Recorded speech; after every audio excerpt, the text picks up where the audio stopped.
ओम गंगणपते नमः। ओम नमः शिवाय। कलंक चतुर्थी तिथि क्या है?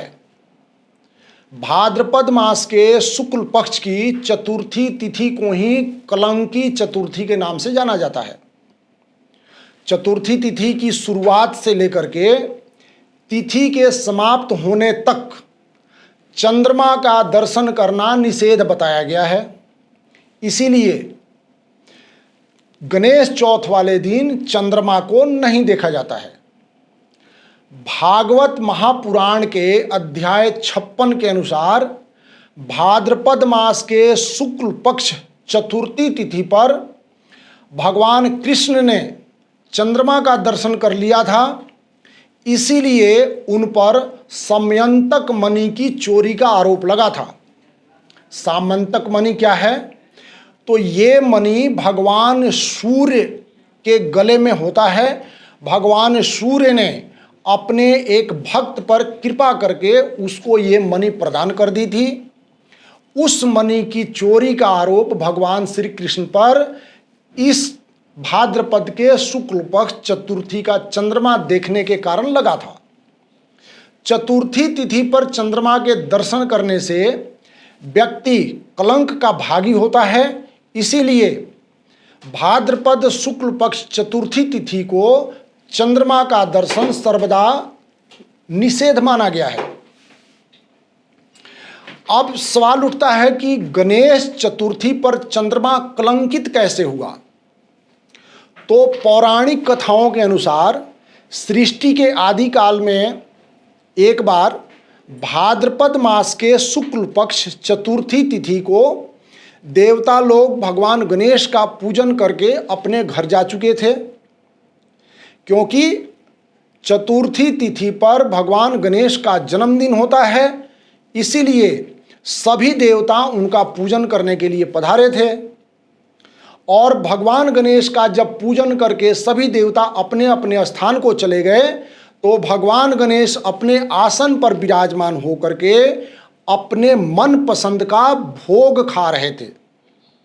तभी चंद्रदेव यानी चंद्रमा वहां से गुजरे और भगवान गणेश को भोग खाते देख करके चंद्रदेव हंसने लगे और गणेश भगवान के सूंड और पेट का कटाक्ष करने लगे, या यूं कहें तो एक तरह से भगवान गणेश का मजाक उड़ाने लगे।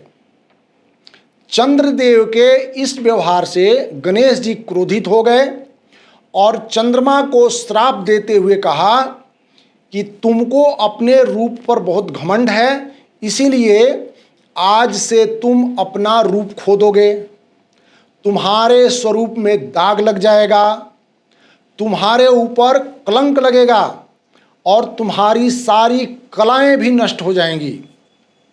और जो व्यक्ति आज के दिन यानी भाद्रपद शुक्ल पक्ष चतुर्थी के दिन तुमको देखेगा वह भी कलंक का भागी होगा। जिस दिन यह घटना हुई थी वह भाद्रपद मास के शुक्ल पक्ष की चतुर्थी तिथि थी। उसके बाद चंद्रमा पर उनकी 27 पत्नियों में से रोहिणी नाम की जो पत्नी थी उनको ज़्यादा स्नेह या प्यार करने का कलंक लगा और चंद्रमा के ससुर प्रजापति दक्ष ने चंद्रमा को 15 दिन में कला विहीन हो जाने का श्राप दे दिया। इसके बाद चंद्रमा का प्रभाव धीरे धीरे घटना शुरू हो गया। तब नारद मुनि के सलाह से चंद्रमा ने शिव जी की कठिन तपस्या की। भोले भंडारी प्रसन्न हुए और चंद्रमा को वरदान दिया कि 15 दिन में तुम्हारी कला छीन तो होगी, परंतु अगले 15 दिन में पुनः तुम संपूर्ण कला से युक्त हो जाओगे। तब से कृष्ण पक्ष में चंद्रमा धीरे धीरे घट करके अमावस्या वाले दिन समाप्त हो जाता है और शुक्ल पक्ष में धीरे धीरे बढ़ते बढ़ते पूर्णिमा वाले दिन संपूर्ण कला से युक्त होता है। इसीलिए भाद्रपद मास के शुक्ल पक्ष की चतुर्थी तिथि की रात में चंद्रमा के दर्शन करने से बचना चाहिए। इस दिन चंद्रमा के दर्शन करने से मिथ्या कलंक यानी झूठा आरोप लगता है। इसकी बहुत ही एक सुंदर कथा भागवत के अध्याय 56 में लिखा हुआ है, जिसमें भगवान श्री कृष्ण को समयंतक मणि की चोरी का आरोप लगा था। भगवान सुखदेव जी महाराज राजा परीक्षित को भागवत सुनाते हुए कहते हैं कि हे राजन, भाद्रपद मास के शुक्ल पक्ष की चतुर्थी तिथि को चंद्रमा के दर्शन करने के कारण श्री कृष्ण को भी कलंक का सामना करना पड़ा। राजा परीक्षित ने पूछा कि हे ब्रह्मऋषि, ऐसा क्या घटित हुआ? भगवान कृष्ण ने ऐसा क्या कर दिया जिसके कारण उनको कलंक का सामना करना पड़ा, उनको मिथ्या आरोप का सामना करना पड़ा? यह कथा सुनने की मेरी इच्छा है, कृपया करके मुझे बताएं। सुखदेव जी महाराज कहते हैं कि हे परीक्षित सुनो, प्राचीन समय में राजा सत्रजीत नाम का एक राजा था। राजा सत्रजीत सूर्यदेव का अनन्य भक्त था। उसने सूर्यदेव की कठिन तपस्या की और सूर्यदेव को प्रसन्न कर लिया। सूर्यदेव अपने भक्त सत्रजीत के तपस्या से इतने अधिक प्रसन्न हुए कि उन्होंने उसे समयंतक मणि भेंट कर दी। समयंतक मणि जो स्वयं सूर्य भगवान अपने गले में धारण करते हैं। सुखदेव जी महाराज कहते हैं कि हे राजा परीक्षित, राजा सत्रजीत वह समयंतक मणि गले में पहने हुए स्वयं सूर्यदेव के समान तेजस्वी दिखाई देता था। उस मणि की चमक से राजा सत्रजीत को पहचानना कठिन हो गया था। जब लोग राजा सत्रजीत को दूर से देखते थे तो उसके तेज के कारण दिखना बंद हो जाता था और लोग राजा सत्रजीत को सूर्यदेव समझ बैठते थे। ऐसी चमक उस मणि में थी। राजा सत्रजीत ने समयंतक मणि को अपने भवन के मंदिर में विधि पूर्वक पूजन करके स्थापना करवा दी। यह मणि प्रतिदिन 8 भर सोना देती थी और इस मणि को आशीर्वाद था कि जहां इस मणि की स्थापना करके पूजा की जाएगी वहां पर अकाल, महामारी, विपत्ति, सर्प का भय, रोग, अशुभ वस्तुएं अथवा दुष्ट व्यक्तियों का भय नहीं रहता था। एक अवसर पर भगवान श्री कृष्ण ने राजा सत्रजीत से यह मणि यादवों के राजा उग्रसेन को उपहार स्वरूप भेंट करने के लिए अनुरोध किया, क्योंकि मणि में बहुत सारे ऐसे गुण थे जिससे प्रजा का कल्याण किया जा सकता था। लेकिन धन के लोभी होने के कारण राजा सत्रजीत ने मणि देने से मना कर दिया। समय का चक्र चला। कुछ दिनों के बाद राजा सत्रजीत का छोटा भाई प्रसेन उस अभूतपूर्व चमकने वाली मणि को गले में धारण करके घोड़े पर सवार हुआ और शिकार खेलने के लिए वन में चला गया। चलते चलते प्रसेन जब घने जंगल में गया तो उस मणि के चमक से आकर्षित होकर के एक सिंह ने प्रसेन के ऊपर हमला कर दिया और उस हमले में प्रसेन अपने घोड़े सहित मारा गया। उसके बाद उस सिंह ने प्रसेन के गले से उस मणि को निकाल करके अपनी गुफा की तरफ चल पड़ा। जब वह सिंह अपनी गुफा में प्रवेश करने ही वाला था, उसी समय उसी जंगल में रह रहे जामवंत ने उस मणि के चमक से आकर्षित होकर के उस सिंह के ऊपर हमला कर दिया और सिंह को मार डाला। सिंह को मारने के बाद जामवंत ने वह समयंतक मणि लेकर के अपने गुफा के तरफ चले गए और अपने छोटे बेटे को खेलने के लिए वह समयंतक मणि दे दी।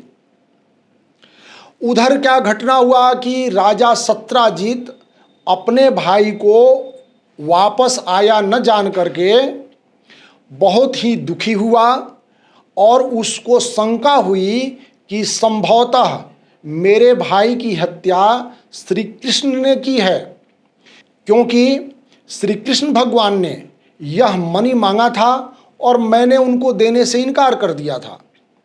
इसीलिए जब मेरा भाई अपने गले में समयंतक मणि को पहन करके जंगल में गया तो हो न हो श्री कृष्ण ने मेरे भाई की हत्या करके वह समयंतक मणि ले ली। इस प्रकार की बातों को सुन करके लोगों में विश्वास आ गया और यह अफवाह जंगल में आग के तरह फैल गई कि समयंतक मणि की चोरी श्री कृष्ण भगवान ने की है और ये झूठा कलंक श्री कृष्ण भगवान को लग गया।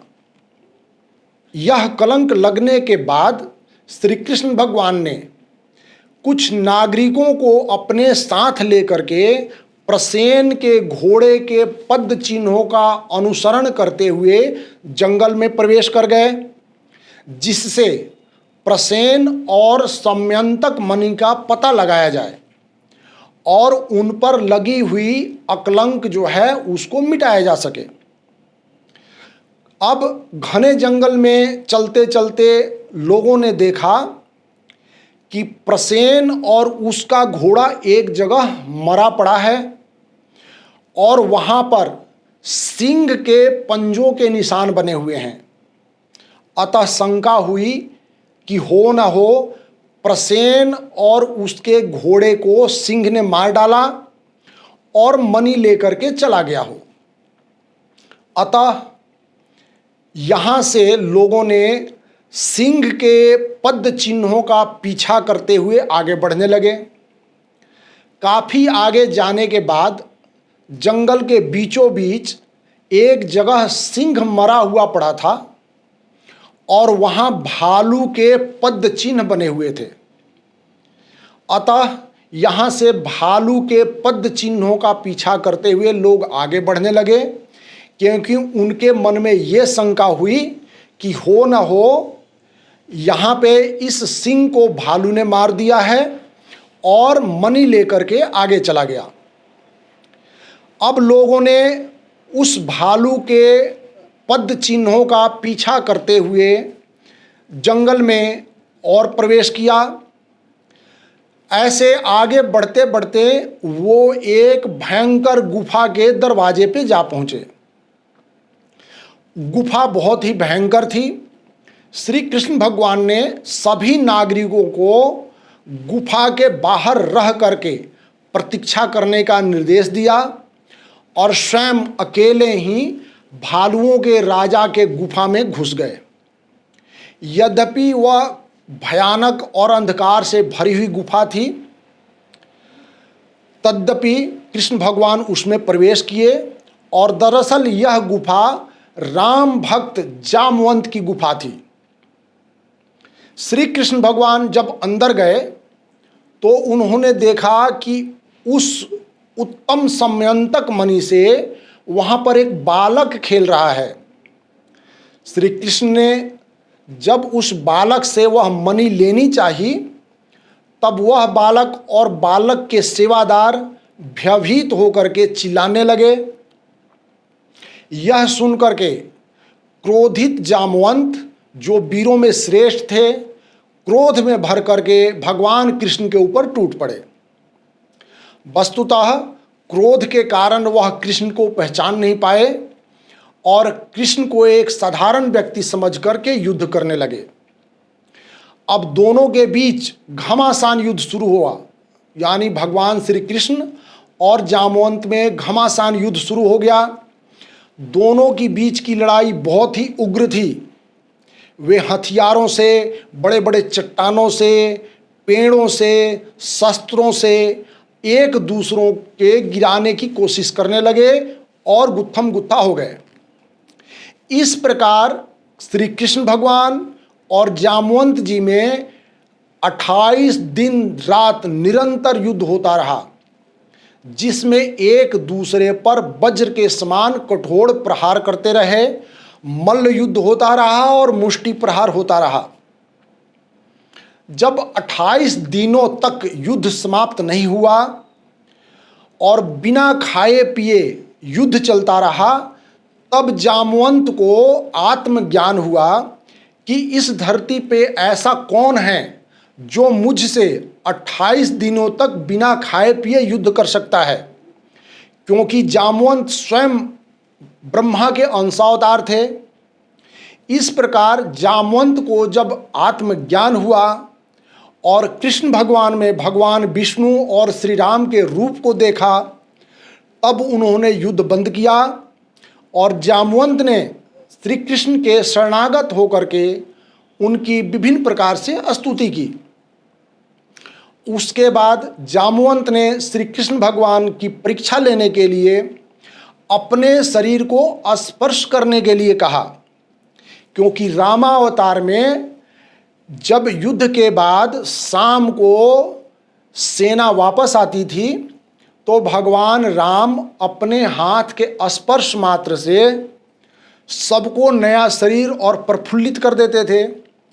उसी की परीक्षा लेने के लिए जामवंत ने श्री कृष्ण को अपने शरीर को स्पर्श करने के लिए आग्रह किया। श्री कृष्ण ने करुणा करके जामवंत के शरीर का स्पर्श किया, जिससे युद्ध की सारी थकान, घाव और पीड़ा दूर हो गई और परम दया के पात्र श्री कृष्ण ने अत्यंत कृपा करके अत्यंत स्नेहपूर्ण वाणी में बोले कि हे जामवंत, मैं और द्वारका के नागरिक इस समयंतक मणि के लिए आपकी गुफा के द्वार पर आए थे। मैं इस समयंतक मणि के कारण अपने विरुद्ध लगाए गए मिथ्या आरोप, प्रसेन की हत्या और मणि के हरण के कलंक को पूर्णतः मिटाने के लिए इस गुफा के अंदर आया हूं, जिससे मुझ पर लगा मिथ्या आरोप और कलंक हट सके।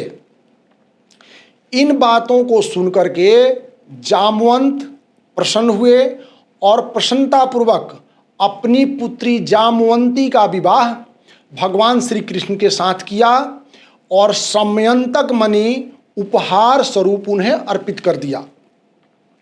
उधर गुफा के बाहर 12 दिन तक प्रतीक्षा करने के बाद भी जब लोगों ने देखा कि श्री कृष्ण गुफा में प्रवेश तो कर गए, लेकिन 12 दिन बीत चुके हैं, वापस नहीं लौटे, तो उनके साथ आए हुए लोग उस गुफा के द्वार को बंद करके दुखी होकर के वापस द्वारका लौट गए। जब उन्होंने यह समाचार सुना, यानी द्वारका वासियों ने जब समाचार सुना कि कृष्ण 12 दिन से गुफा से बाहर नहीं निकले हैं, उनका कुछ अता पता नहीं है, तब चारों तरफ शोक फैल गया। परंतु 28 दिन बाद श्री कृष्ण अपनी पत्नी जामवंती और समयंतक मणि के साथ पुनः वापस आए, जिससे सभी नागरिक प्रसन्न और रोमांचित हो उठे। उसके बाद सत्राजित को राज्यसभा में बुला करके राजा उग्रसेन के सामने श्री कृष्ण भगवान ने समयंतक मणि की प्राप्ति कैसे हुई इसकी पूरी कथा सुनाई और समयंतक मणि राजा सत्राजित को सौंप दिया। इस प्रकार सच्चाई सामने आने पर राजा सत्राजित अत्यंत लज्जित हुए और अपने अपराध के लिए उन्होंने क्षमा याचना किया। तत्पश्चात यानी उसके बाद राजा सत्राजित ने अपनी पुत्री सत्यभामा का विवाह भगवान श्री कृष्ण से किया और समयंतक मणि भगवान को उपहार स्वरूप अर्पण कर दिया। किंतु श्री कृष्ण ने समयंतक मणि स्वीकार नहीं किया और मणि को सत्राजित को अपने पास रखने का आदेश दिया।